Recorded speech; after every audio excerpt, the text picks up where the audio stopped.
हम अक्सर पूछते हैं इसमें मेरा फायदा क्या, पर गीता एक बड़ा सवाल पूछती है, इसमें सबका फायदा कैसे होगा।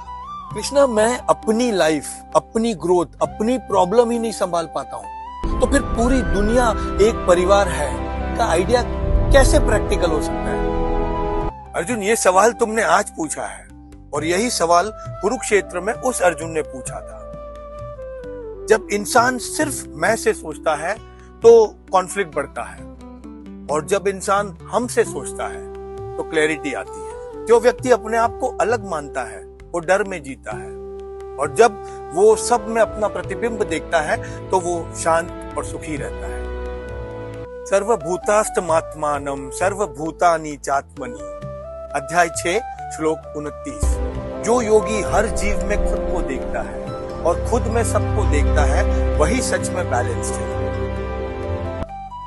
तो कृष्णा, इसका मतलब ये हुआ कि मैं सिर्फ अपना भला नहीं बल्कि दूसरों का भला भी सोचूं। बिल्कुल अर्जुन, वासुधैव कुटुंबकम का मतलब ये नहीं कि तुम अपना काम छोड़ दो। इसका मतलब है कि तुम अपना काम इस भाव से करो कि तुम्हारा काम किसी और को भी उठा दे। फॉर एग्जाम्पल, एक कंपनी सिर्फ प्रॉफिट के लिए काम करे तो वो एक्सप्लॉइटेशन है, पर वो कंपनी अगर बोले कि हम एम्प्लॉई, कस्टमर, सोसाइटी सबका ध्यान रखेंगे, तो वो कंपनी लॉन्ग टर्म में ग्रोथ करती है। For example, Ratan Tata sir ने कभी भी कोई भी डिसीजन सिर्फ शेयर होल्डर्स के लिए नहीं लिया।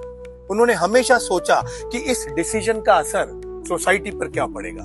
कृष्णा, जब मैं सिर्फ अपनी जीत देखता हूं तो टेंशन होती है, और जब मैं सबकी जीत के बारे में सोचता हूं तो मन हल्का हो जाता है।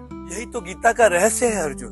जब मैं बड़ा होता है तब ईगो पैदा होता है, और जब हम बड़ा होता है तब प्रेम पैदा होता है। चाहे तुम स्टूडेंट हो, पेरेंट्स हो, लाइफ इंश्योरेंस एजेंट हो या एंटरप्रेन्योर हो, जब तुम सिर्फ रिजल्ट नहीं रिलेशनशिप भी संभालते हो तो जिंदगी स्मूथ हो जाती है।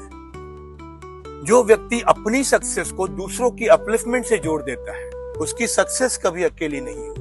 गीता हमें सिर्फ अच्छा इंसान बनना नहीं सिखाती, गीता हमें बड़ा इंसान बनना सिखाती है। अगर ये विचार आपके मन को छू जाए तो इस जर्नी का हिस्सा बनिए। जय श्री कृष्ण।